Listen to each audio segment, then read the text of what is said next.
lumaki akong nakatanaw sa malalaking bahay na tila mga kastilyong yari sa marmol, mga palasyo na para bang nililok ng mga kamay ng Diyos. Sa likod ng aming barong-barong na gawa sa yero at kahoy, naroon ang mansyon ni na Don Luis, ang pinakamayamang negosyante sa bayan.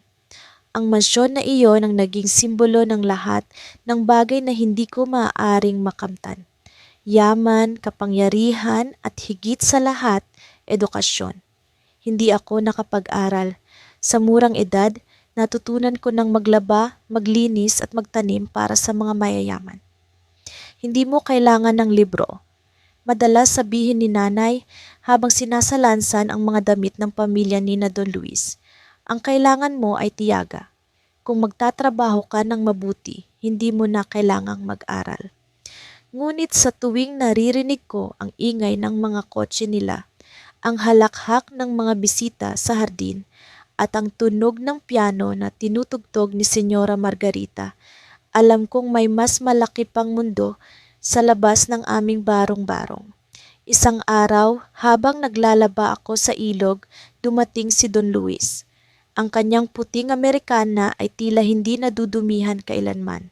Kasama niya ang anak nilang si Isabel, isang batang babae na halos kasing edad ko. Napansin ko ang mga libro sa kanyang bisig, makakapal at makulay, na para bang mga kayamanang mahirap abutin. Aling Dory, tawag ni Don Luis kay nanay. Kailangan namin ng tagapag-alaga para kay Isabel. Kailangan niya ng tutor sa bahay. Kaya ba ng anak mo? Hindi ko alam kung bakit, pero tumingin si nanay sa akin ng may pag-aalinlangan. Si Lina? Tanong niya na para bang imposible ang ideya. Wala pong pinag-aralan yan. Natawa si Don Luis, ang tawa niya ay parang dagok sa dibdib ko. Hindi naman kailangan ng diploma para magturo ng simpleng abako, di ba? Tutal, wala kaming oras para maghahanap ng iba. Si Lina na lang, basta't wag mo siyang papabayaan, ha? Hindi ko alam kung dapat ba akong matuwa o masaktan. Ang oportunidad na iyon ay parang alok na may lason. Isang paraan para ipakita sa akin kung gaano kalayo ang agwat ng mundo namin. Ngunit kahit na ang puso ko'y puno ng pagdududa, tumango ako. Hindi ko alam kung bakit, pero may naramdaman akong kakaibang tapang na sumibol sa dibdib ko. Nagsimula ang trabaho ko sa mansyon kinabukasan. Ang mansyon ay mas maganda sa loob kaysa sa labas, puno ng mga chandelier, mga kisame na may pintura ng mga anghel at mga sahig na yari sa marmol. Si Isabel, kahit na may kakaibang kagalakan sa kanyang mga mata, ay tila hindi nakikinig sa akin habang tinuturo ko ang simpleng pagbilang gamit ang mga bato. Siya ay madalas magtanong, Lina, bakit hindi ka nag-aaral? Hindi ba mas masaya sa eskwela kaysa dito? Hindi ko alam kung paano sasagutin ang tanong niya. Hindi lahat ay may pribilehiyo tulad mo, sabi ko. Ngunit hindi niya naintindihan. Paano niya mauunawaan ang kawalan kung siya ay isinilang sa kasaganaan? Habang tumatagal, napansin ko ang mga libro sa silid-aralan ni Isabel. Maraming beses kapag siya ay pagod na sa pag-aaral, palihim kong binubuklat ang mga ito, binabasa ang mga pahina na tila bumubulong ng mga kwento ng mundo na hindi ko pa nakikita. Ang bawat salita ay tila bituin sa madilim na kalangitan ng buhay ko. Unti-unti, natutunan ko ang mga bagay na dati akala ko'y imposibleng maabot, matematika, kasaysayan, agham. Ngunit higit pa sa mga leksiyon, natutunan ko ang isang bagay na mas mahalaga. Ang aking kakayahang maghangad ng higit pa. Isang gabi, habang naglilinis ako sa silid ni Isabel, narinig ko ang usapan ni na Don Luis at Senyora Margarita sa isa sa mga sala. Bakit mo pinapapasok ang batang iyon dito? Tanong ni Senyora Margarita. Ang boses niya ay puno ng pag-aalinlangan. Hindi ba't mas mabuti kung may mas profesional tayong tutor? Hindi mo ba natatakot na baka madumihan si Isabel? Ang bata ay halos tulad ng alipin, sagot ni Don Luis. Wala siyang ambisyon, hindi siya banta. Tuturuan lang niya si Isabel ng mga simpleng bagay. At kung sakaling magkamali siya, madali natin siyang palitan. Ang mga salitang iyon ay tumago sa puso ko na parang matatalas na espadang dumudurog sa bawat pangarap na pinilit kong buuin. Ngunit sa halip na magpadaig, naramdaman ko ang galit na umalab sa loob ko. Kung ito ang tingin nila sa akin, bakit hindi ko gamitin ang pagkakataon upang ipakita ang tunay kong halaga? Kung ipinagkait nila sa akin ang edukasyon, gagamitin ko ang kaalaman na palihim kong natutunan upang ipakita sa kanila kung sino ako. Isang araw, dumating ang mga bisita sa mansyon. Isa sa kanila ay isang kilalang propesor mula sa Maynila. Sa hapagkainan, ang mga usapan ay umiikot sa edukasyon, agham at kasaysayan. Hindi ko alam kung paano nangyari, pero sinabi ni Senyora Margarita, "Lina, halika rito. Subukan mong sagutin ang tanong ni Professor Villamor."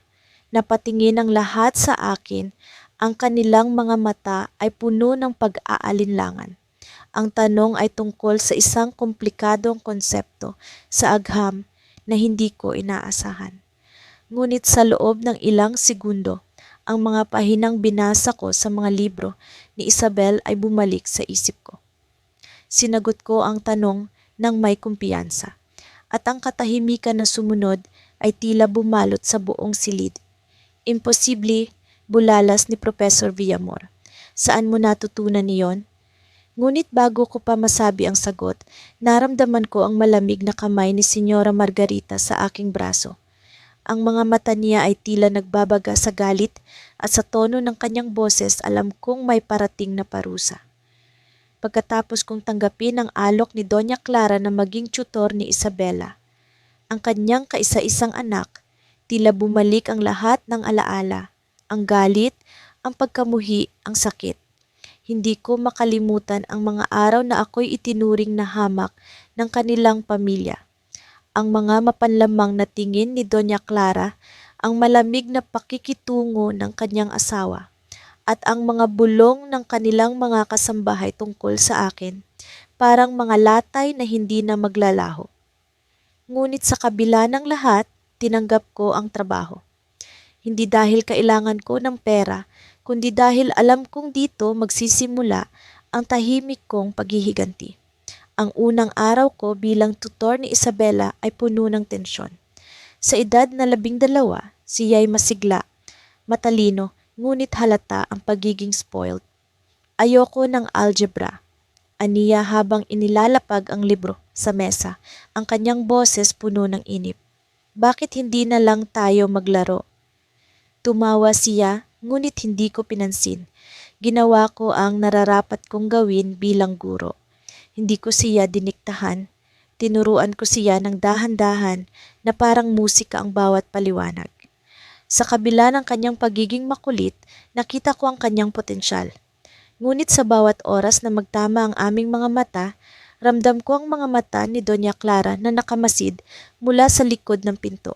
Hindi nagtagal, napansin kong may kakaiba sa bata.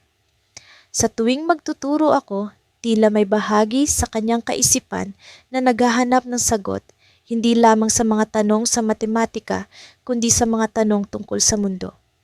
"Bakit hindi ka nag-aral sa malaking paaralan?" Gaya ko. Tanong niya minsan kami nag-uusap. Napahinto ako. Ramdam ko ang init sa aking mga pisngi. Hindi lahat ng tao ay nabibigyan ng ganoong pagkakataon, Isabela. Sagot ko na may nangiti. Bagamat ang puso ko'y nagangangalit. Hindi niya alam na ang mismong pamilya niya ang dahilan kung bakit ako napilitang tumigil sa pag-aaral. Isang hapon, habang kami nag-aaral sa hardin, dumating si Doña Clara. Suot niya ang kanyang mamahaling bestida, ang kanyang mga mata malamig na parang yelo. "Isabela, huwag kang masyadong magpagabi sa labas. At ikaw?" Sabay tingin sa akin, siguraduhing natututo siya.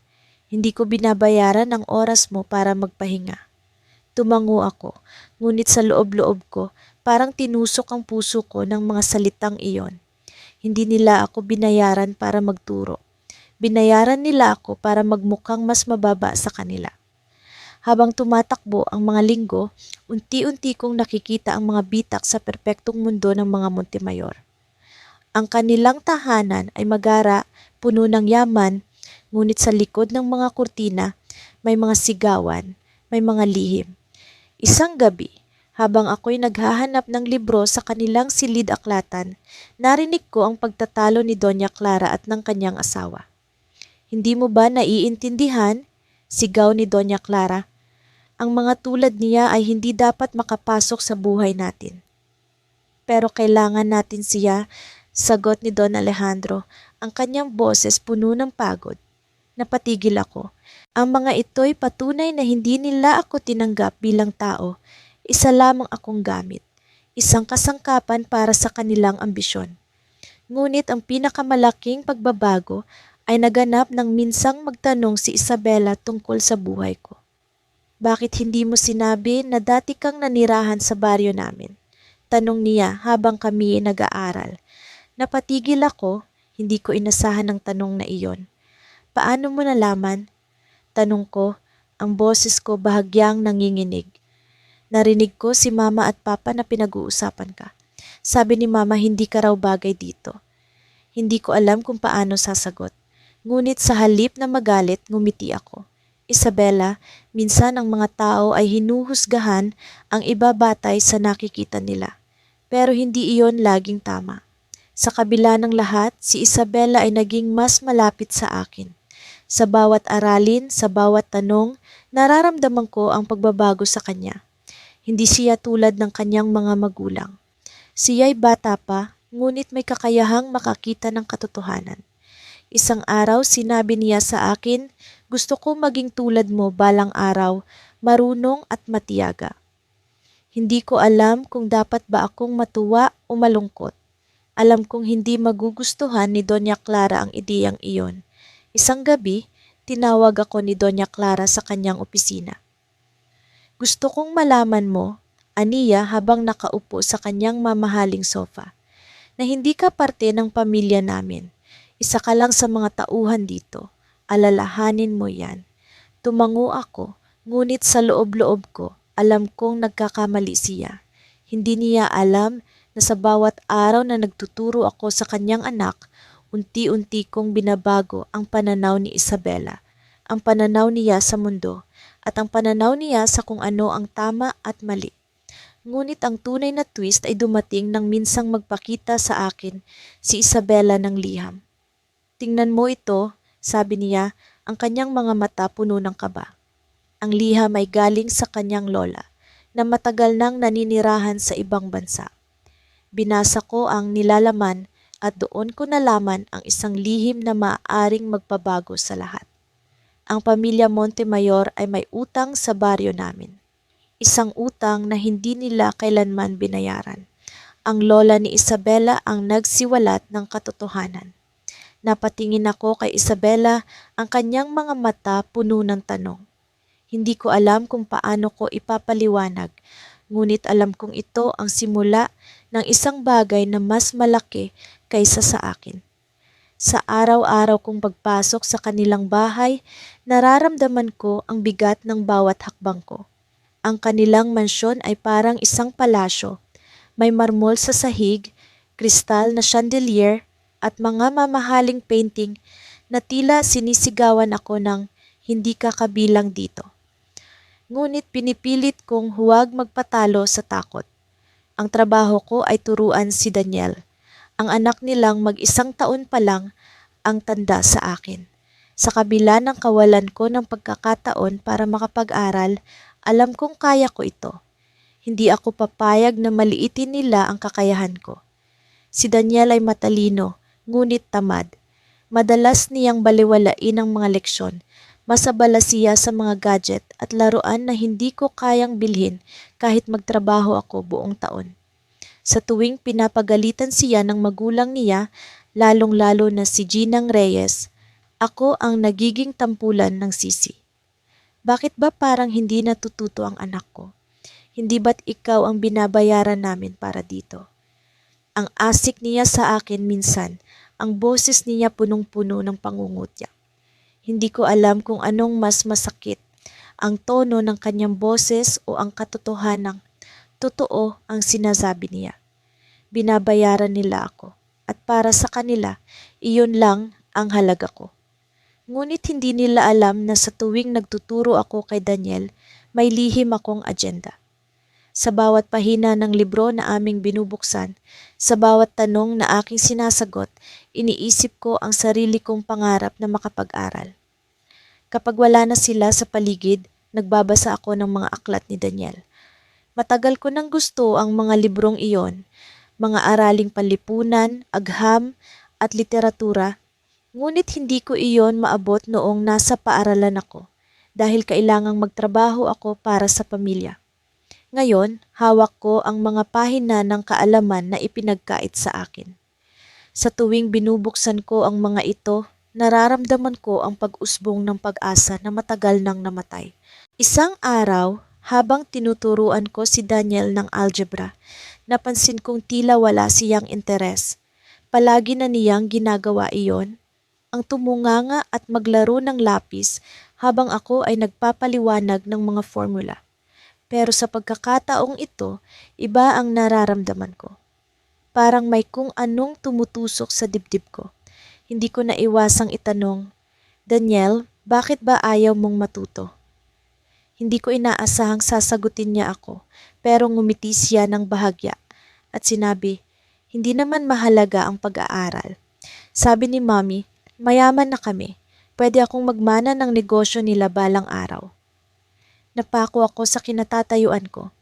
Parang sinampal ako ng kanyang sagot. Hindi ko alam kung ano ang mas nakakagalit, ang kawalan niya ng pagpapahalaga sa edukasyon o ang katotohanan ng ang mga taong tulad niya ang dahilan kung bakit hindi ko ito nakamtan. Pero paano kung hindi ka maging handa para sa negosyo? Tanong ko, pilit na itinatago ang galit sa boses ko. Hinawakan niya ang lapis at tumingin sa akin, walang iniintindi. Di kukuha kami ng tutor, tulad mo.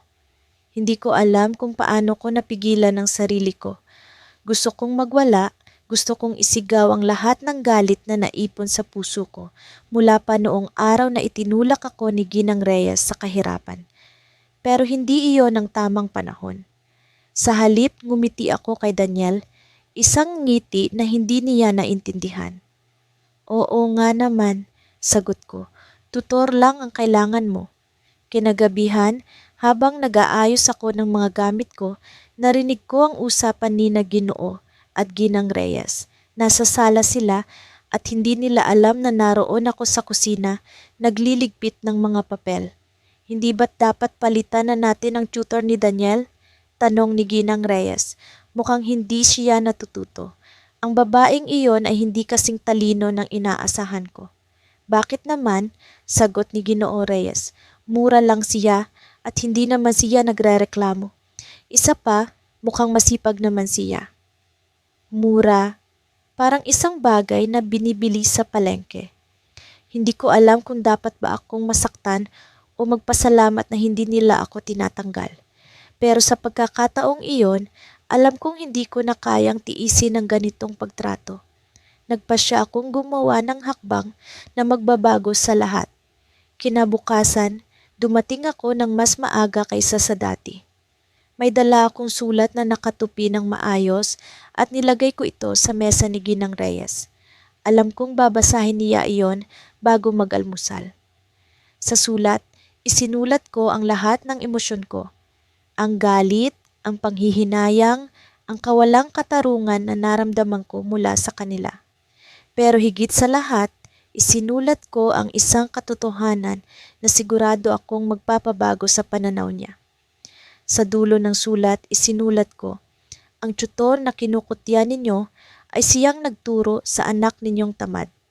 At ang babaeng itinulak ninyo sa kahirapan ay siya ring magbubukas ng mata ninyo sa katotohanang hindi ninyo kayang paunlarin ang anak ninyo nang wala ang tulong ko. Pagkaraan ng ilang minuto, dumating si Ginang Reyes sa sala. Hawak niya ang sulat at nakita ko ang pagkakakunot ng kanyang noo habang binabasa ito. Hindi niya alam na nakatanaw ako mula sa likod ng pinto. Pinapanood ang bawat reaksyon niya. Nang natapos niya ang pagbasa, tumingin siya sa paligid, hinahanap ako. Ang mga mata niya ay puno ng galit, pero may halong takot. Sa pagkakataong iyon, alam kong nagtagumpay ako. Ngunit hindi ko alam kung ano ang mangyayari pagkatapos nito.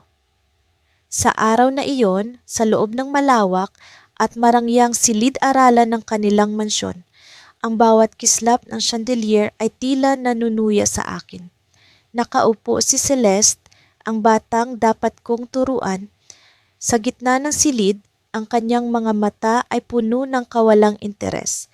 Anak siya ng pamilya Montemayor, ang mga taong nagbigay ng pinakamalaking sugat sa aking buhay. Ngunit ngayon, narito ako, hindi bilang karibal o kalaban, kundi bilang isang tagapagturo na tila isang anino lamang sa kanilang marangyang mundo. Simulan na natin, anas ko, pilit na pinipigil ang panginginig ng aking boses. Nagbalik sa akin ang alaala ng kabataan ko kung paanong noong ako'y nangangarap pa lang na makapag-aral, sila ang sumira sa bawat pagkakataong maabot ko iyon. Matagal akong nag-ipon, nagtatrabaho sa ilalim ng matinding sikat ng araw, umaasang makakapasok sa kolehiyo. Ngunit isang araw, dumating ang kanilang tauhan, bitbit ang peke nilang reklamo laban sa akin at sa aking pamilya. Hindi na kami nakabangon mula noon. Ang perang inipon ko para sa pag-aaral ay nawala sa mga bayarin at utang, habang sila'y patuloy na namumuhay ng marangya.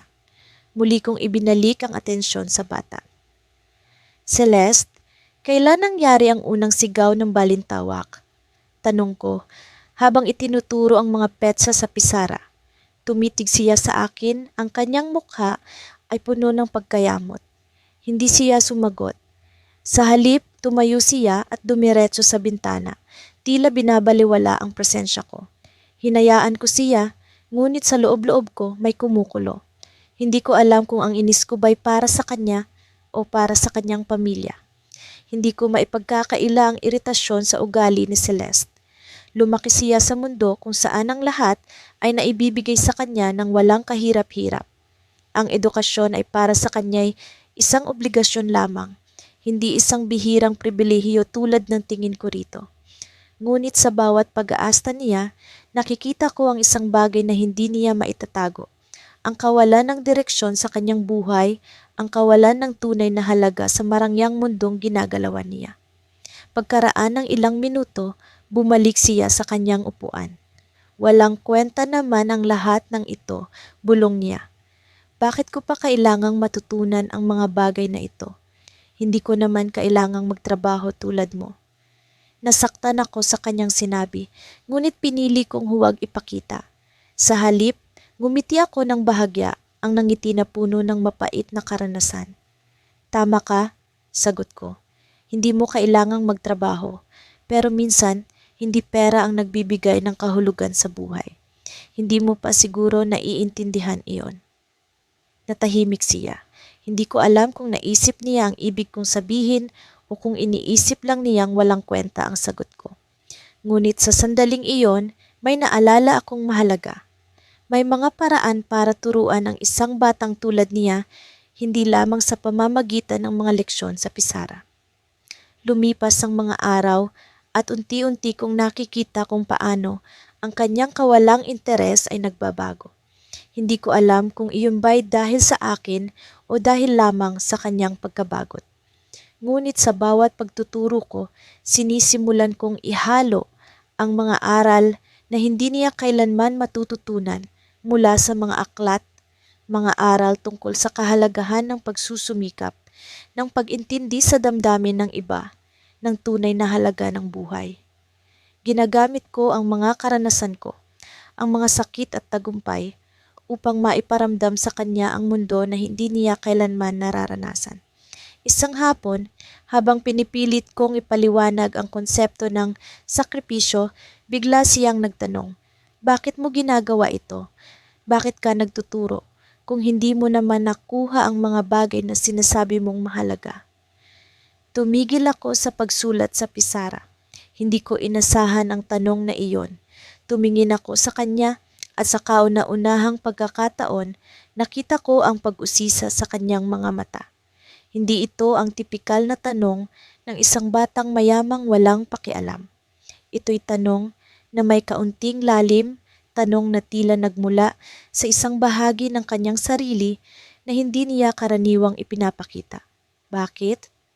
Ulit niya. Mas malakas na ngayon, huminga ako ng malalim. Dahil minsan, ang mga bagay na nawala sa atin ang nagtuturo kung paano natin mababago ang mundo ng iba. Tahimik siya. Tumitig lamang siya sa akin, ngunit alam kong may gumagalaw sa kanyang isipan.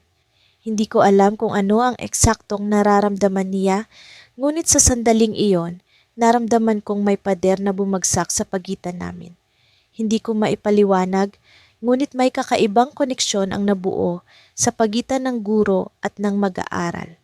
Ngunit bago matapos ang araw, dumating ang kanyang ina, ang babaeng minsang bumagsak ng hatol laban sa aming pamilya. Nakangiti siya, ngunit ang kanyang tingin ay puno ng panunuya. Kamusta ang pagtuturo? Tanong niya. Bago ako makasagot, biglang sumagot si Celeste. Maayos po. Marami akong natututunan. Hindi ko alam kung bakit, ngunit ang sagot ni Celeste ay nagbigay sa akin ng kakaibang pakiramdam. Ngunit ang kasunod na sinabi ng kanyang ina ang nagpalamig sa akin. Siguraduhin mong ginagawa mo ang trabaho mo ng maayos. Ayaw naming lumaki ang anak namin na tulad mo. Tumayo ako, pilit na pinipigil ang galit. Ngunit bago ko maibuka ang bibig ko, nagsalita si Celeste. Mama, hindi mo siya kilala. Huwag mo siyang husgahan. Natigilan ako. Ang mga salitang iyon, mula sa anak ng mga taong nagwasak sa aking buhay, ay parang kidlat na tumama sa akin. Ngunit hindi ko alam kung iyon ba isimula ng pagbabago o panibagong pagsubok. Pagpasok ko sa kanilang mansyon, tila bumalik sa akin ang lahat ng sakit at pang-aapi noong kabataan ko. Ang bawat sulok ng bahay ay nangingibabaw ang karangyaan, ang marmol na sahig na tila salamin, ang chandelier na kumikislap sa taas at ang mga pader na puno ng pintura ng mga sikat na alagad ng sining. Ngunit sa kabila ng kagandahang iyon, ang bawat hakbang ko ay parang may bigat na nagbabalik sa mga alaala ng kahirapan. Ito ang bahay ng mga taong minsang nagkait sa akin ng pagkakataong makapag-aral. Ngunit ngayon, ako ang magtuturo sa kanilang anak. Ang pangalan ng batang babae ay Clara. Nasa 10 taong gulang siya at sa unang tingin ay tila hindi siya mahirap turuan. Tahimik, magalang, ngunit may kakaibang lungkot sa mga mata. Sa tuwing magtatanong siya sa akin, nararamdaman ko ang bigat ng kanyang mga salita na parang may sarili siyang dalahin. Pero hindi ko pinansin iyon. Ang mahalaga sa akin ay ang trabaho, ang pagtuturo, at ang tahimik na paghihiganti. Ang ina ni Clara, si Senyora Beatriz, ang dahilan kung bakit ako narito. Siya ang babaeng laging nakataas ang kilay, laging may alahas na kumikinang, at laging may tunong bumababa kapag kausap ang mga tulad ko. Siya ang babaeng tumanggi noon na tulungan ang aming pamilya na makapasok sa eskwelahan kahit pa pumunta ang nanay ko sa kanilang pintuan, umiiyak, nagmamakaawa. Hindi namin trabaho ang magbigay ng edukasyon. Sabi niya noon, malamig at walang emosyon. Ngayon, ironic na ako ang magtuturo sa anak niya. Ang buhay talaga ay may paraan ng pag-ikot. Sa unang linggo ng pagtuturo, walang gaanong kakaibang nangyari. Pinagtuunan ko ng pansin si Clara, ang kanyang mga aralin at kung paano ko siya matutulungan. Mahina siya sa matematika, ngunit mabilis niyang natutunan ang mga konsepto kapag binibigyan ko siya ng simpleng paliwanag. Sa tuwing nagtatama ang aming paningin, nararamdaman ko ang koneksyon. Isang uri ng pagtitiwala na hindi niya ibinibigay sa kanyang mga magulang. Isang araw, habang tinuturuan ko siya mula sa isang libro, bigla niyang tinanong, "Bakit po kayo nagtuturo? Parang ang galing niyo, pero hindi po ba kayo dapat nasa eskwelahan din?" Napangiti ako, kahit na ang tanong niya ay nagdala ng sakit sa puso ko. Hindi lahat ng tao ay nabibigyan ng pagkakataon, sagot ko. Pero minsan, gumagawa tayo ng sariling paraan para matuto. Tumahimik siya. Tumitig siya sa akin, tila may naiisip, ngunit hindi niya masabi. Napansin ko rin ang paraan ng paghawak niya sa lapis. Mahigpit, parang may galit. Hindi ko itinuloy ang usapan, pero sa loob-loob ko, may naramdaman akong kakaiba. Alam kong may problema sa bahay na ito, pero hindi ko pa alam kung ano. Kinagabihan, habang hinihintay ko ang aking bayad, narinig ko ang tinig ni Senyora Beatriz mula sa sala. Hindi ko alam kung bakit ang batang iyan ay parang hindi natututo ng maayos. Puro problema ang dala sa akin. Ang tono niya ay puno ng frustration na parang ang anak niya ay isa lang pasanin sa kanya. Hindi ko alam kung paano ko pipigilan ang sarili ko, pero ang mga salitang iyon ay nagdulot ng pangamba sa akin. Si Clara, ang batang tahimik at magalang, ay tila nakararanas ng malamig na pagmamahal, kung pagmamahal man ang tawag doon. Sa kabila ng yaman na nila, parang may kakulangan sa relasyon nila bilang mag-ina. Sa sumunod na mga araw, mas naging observant ako. Napansin ko kung paano hindi pinapansin ni Senyora Beatriz ang anak niya. Kapag may pagkakamali si Clara sa aralin, ang unang reaksyon ng ina ay galit, hindi pasensya. Kung magtatanong ang bata, panlalait ang isusukli. Bakit ba ang hina mo? Hindi ka ba nagmana sa akin? Isang araw, habang nagtuturo ako kay Clara, biglas siyang umiyak. Hindi siya umimik, pero tumulo ang mga luha niya. Nang tanungin ko siya, umiling lang siya. Hinaplos ko ang likod niya at sinabi kong, hindi mo kailangang magpaliwanag, nandito lang ako. Sa mga oras na iyon, naramdaman kong hindi lang ako tutor niya. Ako ang taong nagbibigay sa kanya ng suportang hindi niya nakukuha mula sa sariling pamilya. Ang pagiging guro ko ay naging mas malalim kaysa sa inaasahan ko. Ngunit ang twist ay dumating sa isang gabing hindi ko inaasahan. Habang inaayos ko ang aking mga gamit para umuwi, narinig ko ang pag-uusap ng mag-asawa, si Senyora Beatriz at ang kanyang asawa, si Senyor Eduardo, mula sa kabilang silid. Sa simula, akala ko normal na usapan lang ito, ngunit ang tono ng kanilang boses ay naging mas matalim, mas puno ng tensyon. Kung hindi mo siya kayang alagaan, bakit pa natin siya kinuha? Galit na sabi ni Senyor Eduardo. Kinuha? Hindi ko siya hiningi, ikaw ang nagpilit at ngayon ako ang nagdurusa. Sagot ni Senyora Beatriz. Tumigil ako sa paglalakad. Ang puso ko ay bumilis ang tibok. Ano ang ibig nilang sabihin? Alam mo kung bakit ko ginawa ito, sabi ni Senyor Eduardo. Mas tahimik, ngunit mas may bigat ang tono. Para sa pangalan natin, para sa reputasyon. Pero hindi ko akalaing magiging ganito kahirap. Hindi ko na narinig ang sagot ni Senyora Beatriz, ngunit ang mga salitang iyon ay bumalik sa akin habang naglalakad ako pa uwi. Kinuha. Hindi ko siya hiningi. Ano ang ibig sabihin ng mga salitang iyon? Sino si Clara para sa kanila? Habang naglalakad ako sa madilim na kalsada, isang tanong ang bumuo sa isipan ko. Ang batang tinuturuan ko ba ay anak nila? O isa lang alaga na ginagamit nila para sa kanilang sariling interes? At doon, nagsimula ang mas malalim kong paghahanap sa katotohanan. Sa araw na iyon, ang liwanag ng araw ay tila mas maliwanag kaysa sa karaniwan. Ngunit ang bigat sa dibdib ko ay parang ulap na pilit bumabara sa sikat nito. Nasa loob ako ng malaking bahay nila, ang pamilyang nagpaalala sa akin ng lahat ng pagkukulang ko, lahat ng kawalang hustisya na dinanas ko.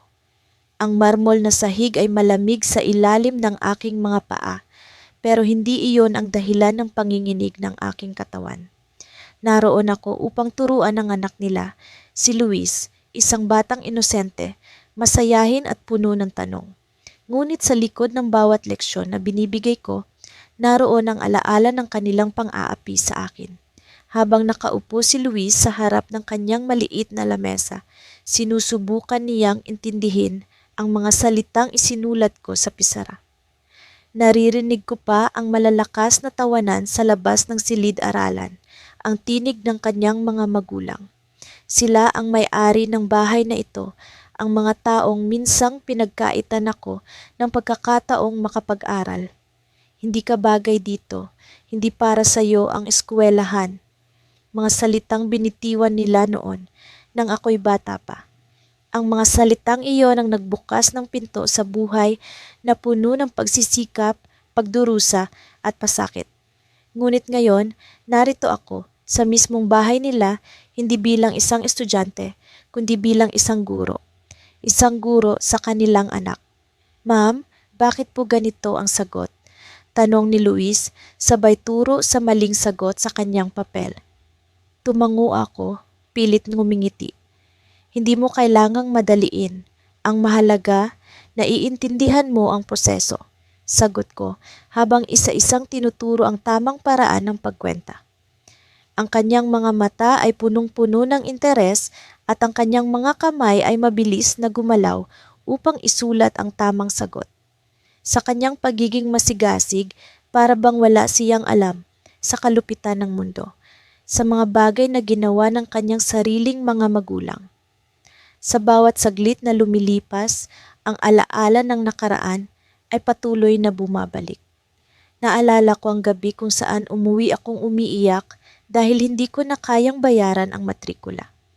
Ang mga pangarap kong maging isang guro ay parang alikabok na nilipad ng hangin. Ngunit hindi ako sumuko.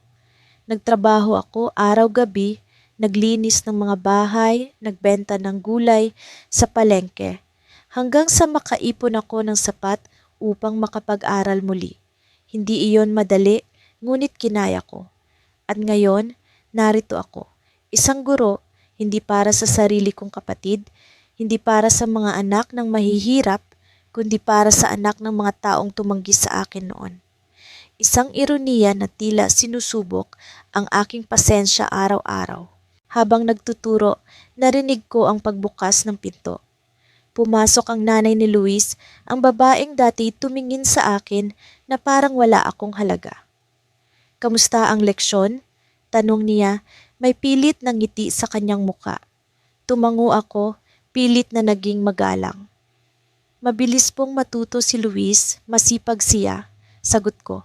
Ngunit sa loob-loob ko, ramdam ko ang hapdi ng mga sugat na hindi pa tuluyang naghihilom. Lumapit siya sa anak niya, hinawakan ng balikat nito at tumingin sa akin. Mabuti naman, sana'y matutukan mo siya ng maayos, ayaw kong magaya siya sa iba na. Alam mo na, hindi nakakaangat. Ang kanyang mga salita ay parang kutsilyo na tumarak sa puso ko. Alam kong may pinatatamaan siya. Pero hindi ko hinayaan ang sarili kong magpakita ng galit. Tumango lang ako, pilit na ngumiti, kahit ang mga kamay ko'y halos manginig sa ilalim ng mesa. Nang lumabas siya sa silid, tumingin ulit sa akin si Luis. Ma'am, bakit po parang malungkot kayo? Tanong niya, inosente ang tono. Hindi ko alam kung paano sasagutin ang tanong niya. Hindi Luis, masaya ako na natututo ka, sagot ko. Sabay pilit na ngumiti. Ngunit sa loob-loob ko, ang tensyon ay tumataas.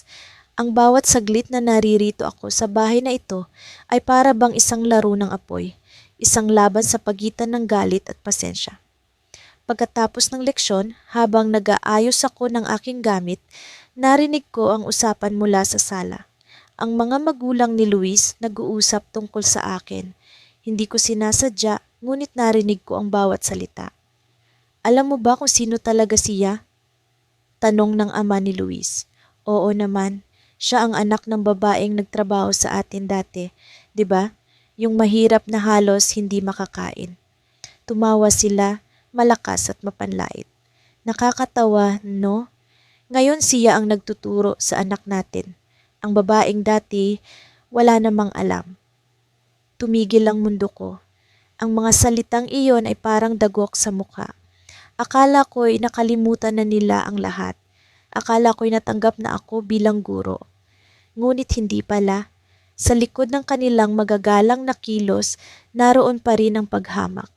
Ang galit sa puso ko ay sumiklab, ngunit hindi ko ito ipinakita. Hindi pa panahon, hindi pa ngayon. Habang papalabas ako ng bahay, may naramdaman akong kakaiba. Isang plano ang umusbong sa isip ko. Hindi ko kayang magpatuloy ng ganito, na tila isang tauhan lang sa kanilang kwento. Ako ang bida ng sarili kong buhay at ako ang magtatakda ng wakas. Sa paglakad ko palabas, tumigil ako saglit sa harap ng pintuan. Tumingala ako, tinitigan ng malaking chandelier sa kisame ang simbolo ng kanilang yaman at kapangyarihan. Hindi ko pa alam kung paano, pero alam kong darating ang araw na ang chandelier na iyon ay babagsak. Sa araw na iyon, tahimik ang buong bahay ng mga Montenegro. Karaniwang maingay ang mansyon, puno ng utos ni Senyora na tila nagmamadali sa bawat segundo ng kanyang buhay. Pero ngayong umaga, ang kanyang boses ay hindi maririnig. Ang mga katulong ay tahimik na naglilinis. Ang mga kurtina ay bahagyang nakabukas at ang liwanag ng araw ay tila nahihiyang pumasok sa loob. Dumating ako sa mansyon ng mas maaga kaysa sa nakasanayan. Ang anak ni Senyora, si Gabriel, ay may pagsusulit sa eskwela at sinabi niyang kailangan niya ng dagdag na oras para mag-review.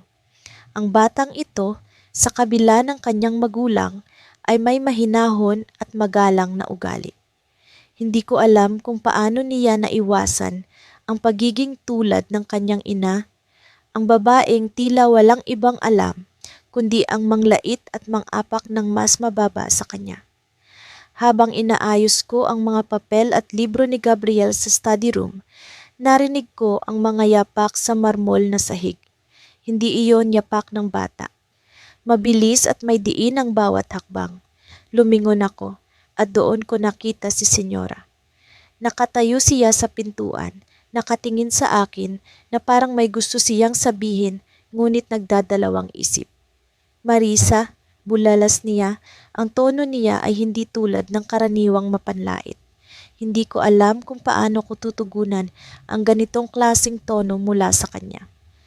Tumango ako, naghihintay sa susunod niyang sasabihin. Alam mo ba kung anong araw ngayon? Tanong niya. Nag-isip ako, anong araw ba ngayon? Lunes, Miyerkules? Hindi ko na masyadong binibigyang pansin ng mga araw. Para sa akin, lahat ng oras ay umiikot sa pagtuturo kay Gabriel, sa pagbibigay ng kaalaman na hindi ko kailanman natamasa para sa sarili ko. Hindi po ako sigurado, sagot ko. Ngumiti si Senyora, ngunit ang nangiti niya ay may bahid ng isang bagay na hindi ko maipaliwanag.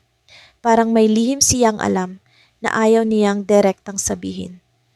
Ngayong araw, ang ika-10 anibersaryo ng pagkamatay ng ama ni Gabriel. Sabi niya, ang boses niya ay biglang bumaba, halos isang bulong. Napatigil ako. Hindi ko alam ang tungkol sa ama ni Gabriel, maliban sa kaunting kwento na narinig ko mula sa mga katulong. Sinasabing mabait daw ito, ngunit maagang nawala dahil sa sakit. Hindi kailanman binabanggit ni Senyora ang tungkol sa kanya. Kaya hindi ko inakala na ganito kahalaga ang araw na ito. Kung ganun po pala, baka kailangan niyo ng oras kasama si Gabriel. Tugon ko, tumayo upang magbigay daan. Ngunit pinigil niya ako. Hindi, sabi niya, ituloy mo ang pagtuturo. Mas mabuti na nandito ka. Hindi ko kayang harapin ang araw na ito ng mag-isa. May kakaibang kirot sa mga mata ni Senyora habang binibigkas niya ang mga salitang iyon. Sa unang pagkakataon, naramdaman ko na mayroong mas malalim na dahilan sa likod ng kanyang pagiging mapanlait. Ngunit bago ko pa maunawaan, naglakad na siya palayo. Nagpatuloy ang umaga sa pagtuturo ko kay Gabriel.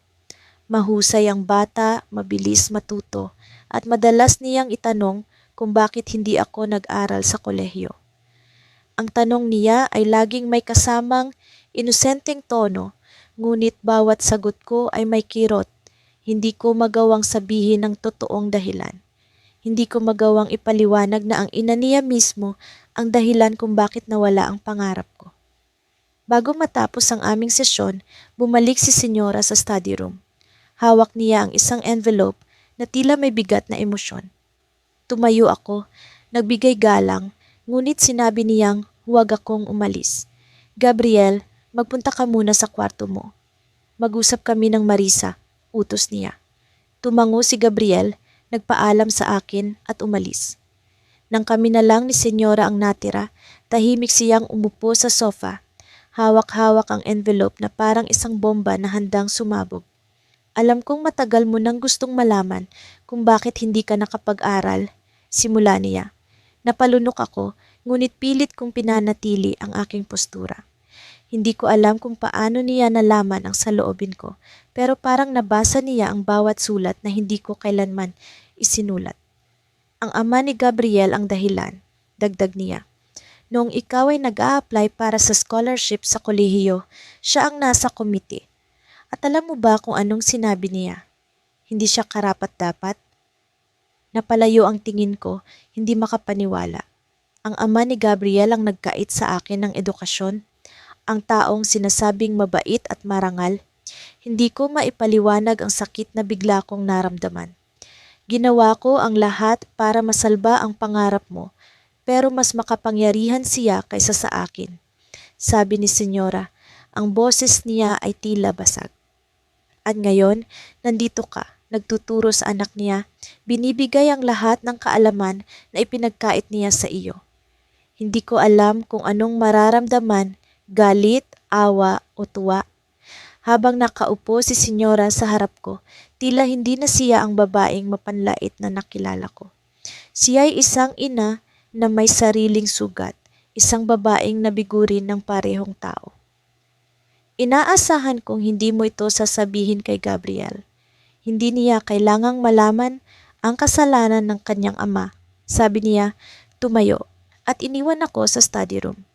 Ngunit bago siya tuluyang makalabas, may biglang pumatak mula sa envelope.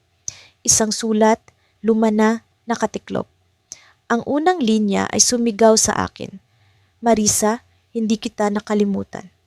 Nang dumating ang gabi, muli akong naupo sa harap ng mesa sa loob ng kanilang malaki at marangyang bahay. Ang hangin ay malamig, ngunit ang loob ng bahay ay mainit. Hindi dahil sa apoy sa lumang fireplace, kundi dahil sa bigat ng aking nararamdaman. Ang bata, ang kanilang kaisa-isang anak, ay tahimik na nag-aaral sa tabi ko, nakikinig sa bawat salitang sinasabi ko. Ang mga mata niya ay puno ng pagtitiwala at paghangang hindi ko kailanman natanggap mula sa kanyang mga magulang. Minsan, napapaisip ako kung alam niya ang kwento ng babaeng nasa harapan niya. Kung alam ba niya kung paano ako tinanggalan ng karapatang mag-aral, kung paano nila sinigurado na hindi ako makapasok sa paaralan. Ang mga magulang niya ang mismong dahilan kung bakit ako natutong. Magbasa't magsulat sa sarili kong paraan, sa mga lumang libro na iniwan sa basurahan, sa mga piraso ng papel na itinapon na lang nila na puno ng tinta. At ngayon, narito ako, nagtuturo sa kanilang anak ng mga bagay na ipinagkait nila sa akin. Manang, bakit po kayo ang nagtuturo sa akin? Hindi ba dapat si mommy o si daddy ang gumagawa nito? Tanong ng bata, biglaang bumasag sa katahimikan. Napatingin ako sa kanya, pilit pinipigilan ang pag-alsa ng damdamin sa dibdib ko. Ang mga magulang mo ay abala sa mga bagay na mahalaga sa kanila. Ako ang narito para tulungan ka sa mga mahalaga sa iyo. Napangiti siya, walang bahid ng pag-aalinlangan. Ang inosenteng ngiti ng isang bata na walang alam sa mga lihim na galit na tinataglay ko sa kaloob-looban ng aking puso. Sa bawat pagdaan ng oras, habang tinuturuan ko siya kung paano magbasa ng mga tula, kung paano magbilang ng mga numero, at kung paano maglaro ng mga salita, ramdam ko ang ironiyang bumabalot sa sitwasyong ito. Ako ang babaeng sinabihan nilang walang lugar sa edukasyon. Ako ang babaeng pinagtawanan ng kanyang sariling ina sa harap ng maraming tao. Sinabing wala akong silbi kundi maging utusan. Ako ang babaeng pinilit nilang manatili sa ilalim. Habang sila'y nasa taas, nagtatamasa ng lahat ng pribilehiyo. Ngunit ngayon, ako ang humuhubog sa isip ng kanilang anak. Manang, bakit po ang galing-galing ninyo magturo? Parang alam ninyo lahat, tanong muli ng bata. Makulit siya, pero sa bawat tanong niya, parang may maliit na sugat sa puso ko na gumagaling. Marami akong natutunan sa buhay, hindi lang sa paaralan, sagot ko. Simple, ngunit sapat para sa kanya. Habang nagtuturo, hindi ko maiwasang mapansin ang bawat detalye ng paligid. Ang mga mamahaling kurtina na tila hindi kailanman nahawakan ng alikabok. Ang mga chandelier na kumikinang kahit walang sinag ng araw. Ang mga larawang nakasabit sa dingding, puno ng ngiti ang pamilya nila, ngunit hindi kailanman kasama ang mga taong tulad ko. Sa bawat sulok ng bahay ay may paalala ng agwat sa pagitan namin. Bago pa man matapos ang oras ng pag-aaral, narinig ko ang tunog ng isang kotse sa labas. Dumating na sila. Ang mga magulang ng bata, ang mga taong pinilit akong manatili sa ilalim ng kanilang mga paa. Ramdam ko ang pag-init ng dugo ko habang papalapit ang kanilang mga hakbang. Sa bawat tunog ng takong ng sapatos, bumabalik ang mga alaala ng pang-aapi, ng mga salitang masakit, ng mga pagkakataong sinubukan kong lumaban ngunit nabigo. Pumasok sa silid ang ina ng bata, suot ang kanyang mamahaling damit na parang inilalarawan ang estado niya sa buhay. Ang kanyang mga mata ay tumama sa akin, ngunit walang kahit anong pagkilala. Para bang ako'y hindi tao, kundi isa lamang bagay na naroon para sa kanilang kaginhawahan. Kamusta ang pag-aaral? Tanong niya sa anak habang naglalakad palapit sa mesa. Ang galing po ni Manang magturo, Mami. Ang dami kong natutunan ngayon. Sagot ng bata, puno ng saya. Hindi ko alam kung bakit, pero ang kanyang mga salita ay parang maliit na tagumpay para sa akin. Ngunit bigla, naramdaman ko ang malamig na hangin ng mga mata ng ina. Siguraduhin mong hindi mo siya tinuturuan ng mga bagay na hindi kailangan, sabi niya sa akin. Ang tono ng kanyang boses ay puno ng pagdududa na para bang hindi ako karapat-dapat magturo sa anak niya. Nanatili akong tahimik, ngunit sa loob, kumukulo ang damdamin ko. Gusto kong sumigaw, gusto kong ipakita sa kanya ang lahat ng bagay na natutunan ko ng mag-isa, nang walang tulong nila. Gusto kong ipaalam sa kanya na ang babaeng iniwan nila sa basurahan ay narito ngayon, isinusulat ang kwento ng kanilang anak. Bago pa siya makalabas ng silid, nagsalita ako. Huwag kayong mag-alala, ma'am. Siguradong matututo siya ng mga tamang bagay. Ngumiti siya, ngunit alam kong hindi iyon ngiti ng tiwala. Hindi na ako nagpatuloy. Nang umalis na sila, bumalik ang bata sa kanyang pagsusulat. Ngunit sa loob ko, may nabuo. Hindi ko alam kung sa papaanong paraan, ngunit alam kong darating ang araw na ang maliit na tagumpay na ito, ang pagtuturo ko sa kanya ay magiging isang bagay na hindi nila inaasahan. At sa sandaling iyon, alam kong hindi lamang ako ang magtatagumpay. Habang nag-iisip ako, narinig ko ang isang pahayag mula sa bata na tila gumising sa akin. Manang, sabi ni Mami, hindi daw po kayo nakarating ng college, totoo po ba? Tumingin ako sa kanya at sa unang pagkakataon, naramdaman kong hindi ko kayang sagutin ang tanong na iyon nang may kasinungalingan. Oo, hindi ako nakapag-aral ng college. Pero ang dami niyo pong alam, parang mas matalino pa kayo kaysa kay Mami, sabi niya. Ang kanyang boses ay puno ng inosensya. Hindi ko alam kung iyon ay isang biro, ngunit sa sandaling iyon, nakita ko ang liwanag ng posibilidad. At sa ilalim ng ilaw ng chandelier, nakaramdam ako ng kakaibang lakas. Kung ang sarili kong edukasyon ay ipinagkait nila, baka ito ang pagkakataon kong magbigay ng edukasyon na hindi nila kayang kontrolin. Pagpasok ko sa sala ng malaking bahay, ramdam ko ang bigat ng bawat hakbang ko. Naroon si Doña Margarita, nakaupo sa isang malambot na sofa, hawak ang kanyang mamahaling tasa ng tsaa. Ang mga mata niya ay parang palaging may hinahanap na mali, parang hinuhusgahan ako bago pa man ako makapagsalita. Sa tabi niya, si Senyor Carlos, ang kanyang asawa, abala sa pagtingin sa kanyang mga papeles. Hindi nila ako binati. Parang hangin lang ako sa kanilang harapan.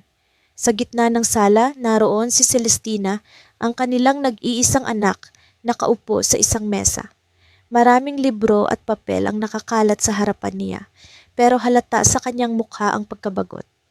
Ang batang ito ang dahilan kung bakit ako naroon. Ako ang kinuha nilang tutor para sa kanya.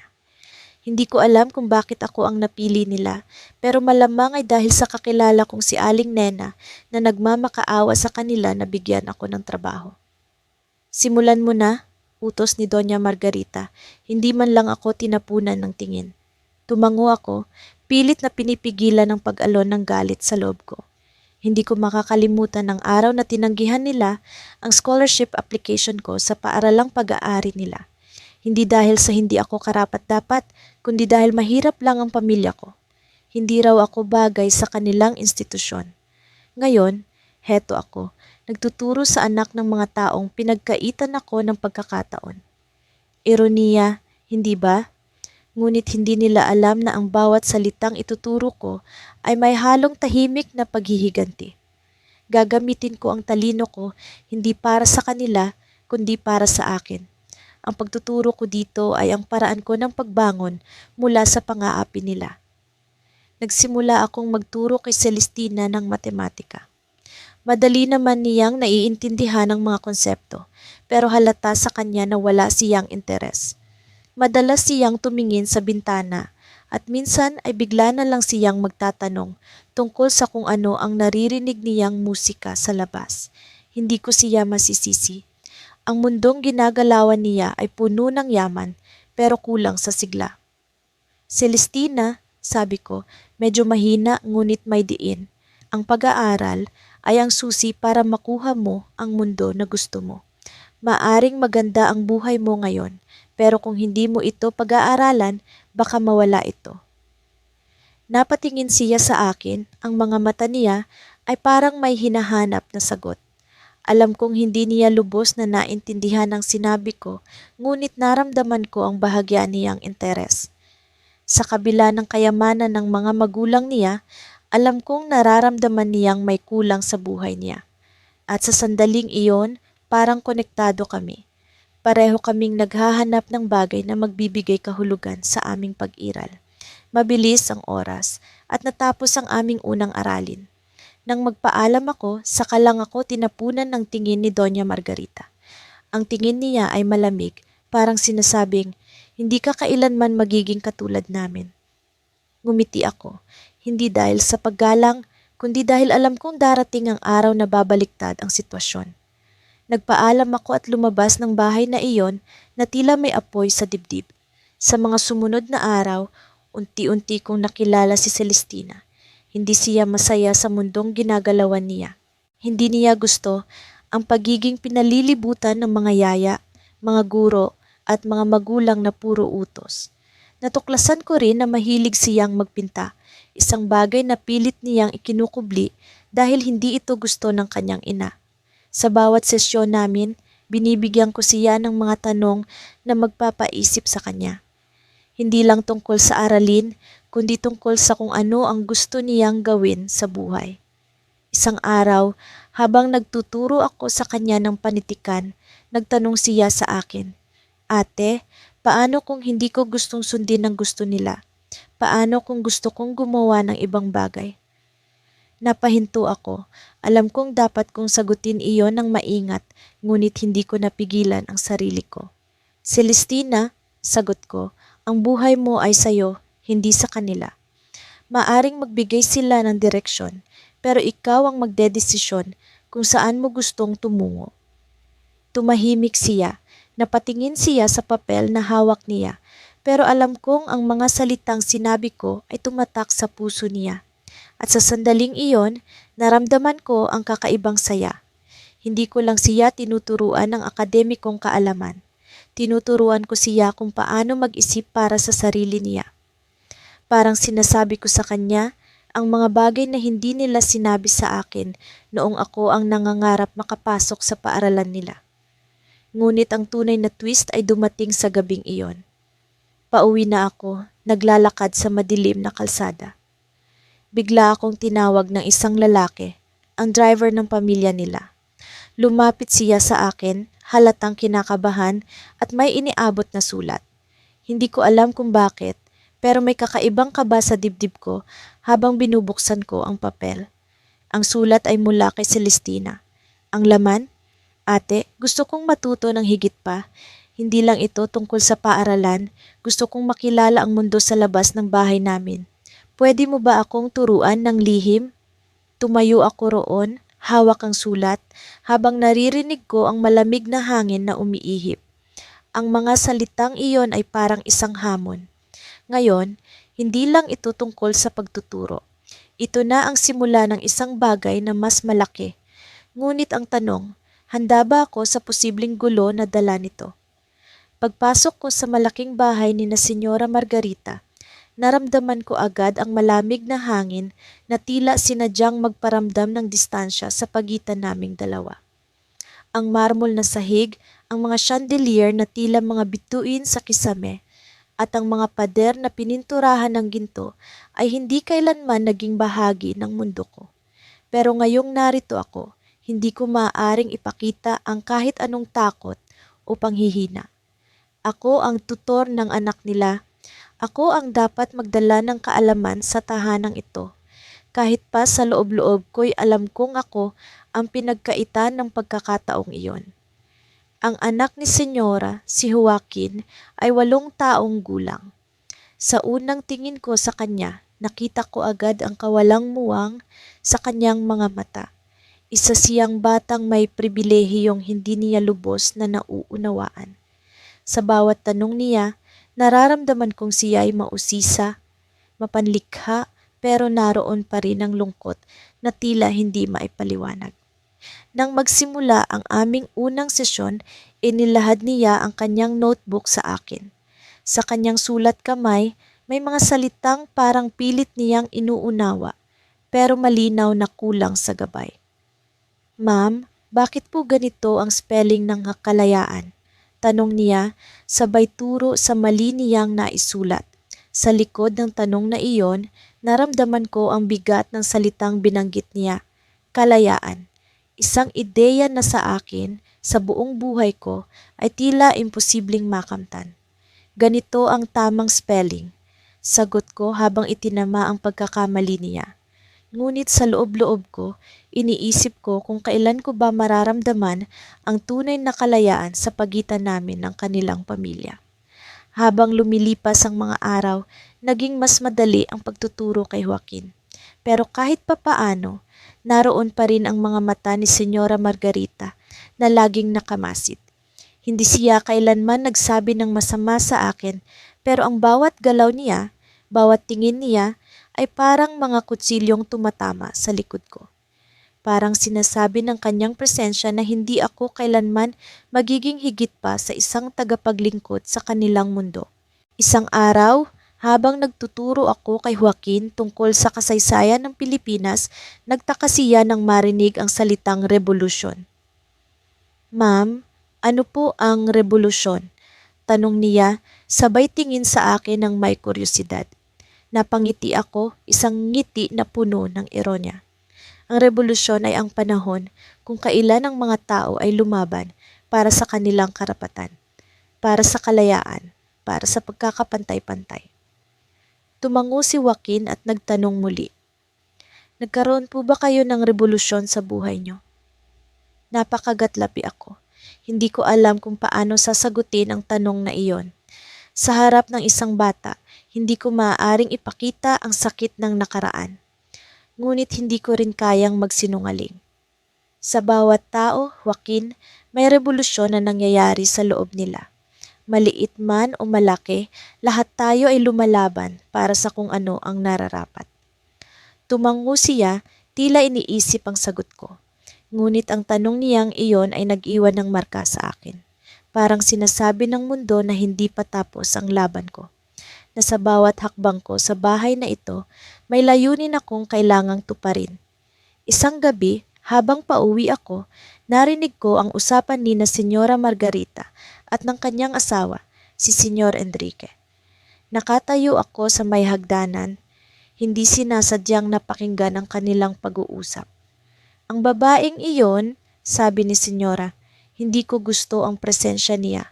Parang ang yabang niya kahit isa lang siyang hamak na tutor. Pero si Joaquin mukhang natutuwa sa kanya. Hindi ba't iyon ang mahalaga? Sagot ni Senyor Enrique. Ang edukasyon ni Joaquin ang prioridad natin. Oo, pero hindi ko gusto ang ideya na ang isang tulad niya ay nagtuturo sa anak natin. Tingnan mo nga siya, kulang sa pinag-aralan, pero nagpapanggap na may alam. Pakiramdam ko'y sinampal ako ng mga salitang iyon.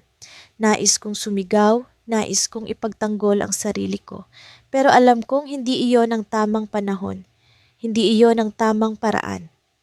Sa halip, tumalikod ako at umuwi ng walang imik. Ngunit sa loob-loob ko, may apoy na nagiinit.